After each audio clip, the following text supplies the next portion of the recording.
South ఇండియాలోనే biggest sorry store మన Varahi silks మన విజయవాడ ఎంజీ రోడ్ లో డిసెంబర్ 4వ తారీఖున ఘన ప్రారంభం.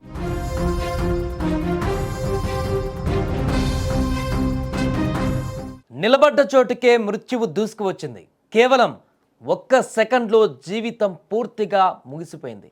మహారాష్ట్రలోని సతారా జిల్లా ఫాల్తాన్ ప్రాంతంలో ఒళ్ళు గగుర్లు పొడిచే ప్రమాదం చూస్తే మనిషి ఆశలు, కలలు, భవిష్యత్తు అన్నీ కూడా ఆవిరైపోవడానికి ఒక్క క్షణం చాలు అనిపిస్తోంది. రోడ్డు దాటడానికి డివైడర్ మధ్యలో నిలబడ్డారు కొందరు పాదచారులు, విద్యార్థులు కూడా. ఇంకొంతసేపట్లో ఇంటికి వెళ్తారనుకున్నారు. కానీ విధి మరోలా తలిచింది.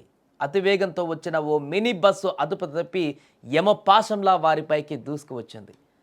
ఏం జరుగుతుందో తెలుసుకునే లోపే కనీసం పక్కకు జరిగే సమయం కూడా లేకుండానే మృత్యువు వారిని ఢీకొట్టింది.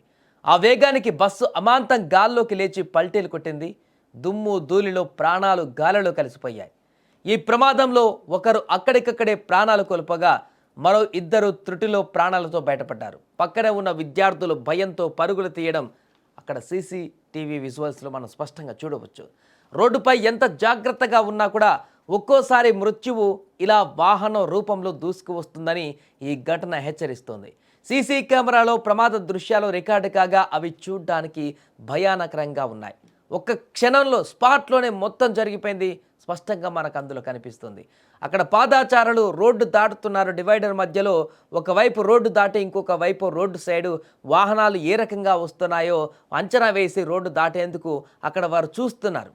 కానీ ఎవరు ఊహించిన విధంగా మొదట దాటినటువంటి రోడ్డు వైపు నుంచి వచ్చిన వాహనం పూర్తిగా ఓవర్ స్పీడ్తో వచ్చి అదుపు తప్పి ఫస్ట్ డివైడర్ని ఎక్కి ఆ తర్వాత నేరుగా అక్కడ డివైడర్ లాగా పెట్టినటువంటి ఆ యొక్క దిమ్మలను ఢీకొని ఆ దిమ్మల మధ్యలో నిలుచున్నటువంటి ఒక వ్యక్తి ఆ గ్యాప్లో రెండు దిమ్మల మధ్యలో గ్యాప్లో నిల్చొని ఆ రోడ్డు దాటడానికి చూస్తున్నటువంటి ఆ వ్యక్తిని ఆ బస్సు వేగంగా ఢీకొనడంతో ఆ రెండు దిమ్మల మధ్య అలాగే ఇరుక్కుపోయి ఆ తర్వాత ఆ వెహికల్ మొత్తం తన మీదకి ఎక్కేయడంతో పూర్తిగా ఆ యొక్క మనిషి స్పాట్లోనే చనిపోయినటువంటి భీకరమైనటువంటి దృశ్యం దాంట్లో కనిపిస్తుంది.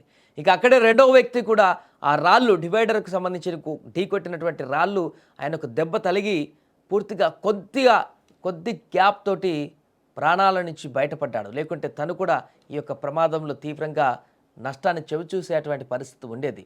అదృష్టవశాత్తు ఆ వ్యక్తి చిన్న గాయాలతో బయటపడగలిగారు. వెంటనే అక్కడి నుంచి లేచి ఆ ప్రమాదం తర్వాత ఇటువైపు ఎవరైతే విద్యార్థులు మిగతా వారు ఉన్నారో ఆ రోడ్డు వైపు అటువైపు పరిగెత్తుకుంటూ వచ్చాడు. అలాగే ఇక్కడ ఉన్నటువంటి విద్యార్థులు కూడా ఒక్కసారిగా షాక్ అయ్యారు. ఏం జరుగుతుందో కూడా వాళ్ళకి అర్థం కాలేదు. క్షణాల్లోనే ఆ యొక్క ప్రమాదం వాళ్ళ కళ్ళ ముందు కనపడడంతో ఊహించని ఒక భయాందోళన అక్కడ ఉన్న వారందరూ కూడా ఏర్పడింది. ఈ ప్రమాదం చూస్తే గుండె తరుక్కుపోతుంది. వాళ్ళు చేసిన తప్పేంటి? రోడ్డు పక్కన నిలబడటమా, సాధారణంగా హెల్మెట్ పెట్టుకోలేదనో లేకుంటే రాంగ్ రూట్లో వచ్చారనో మనం చేసే తప్పుల వల్ల ప్రమాదాలు జరుగుతుంటాయి. కానీ ఇక్కడ జరిగింది వేరు. ఏమాత్రం తప్పు లేకపోయినా ఎదుటివారి నిర్లక్ష్యానికి బలయ్యారు. ఇక్కడ తప్పు ఒకరిది, శిక్ష మరొకరిది. డ్రైవర్ల నిర్లక్ష్యం ఓ నిండు ప్రాణాన్ని అన్యాయంగా కబలించింది.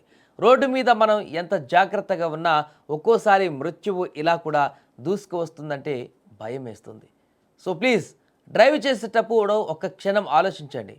మీ వేగం ఎదుటివారి ప్రాణాలు తీయవచ్చు.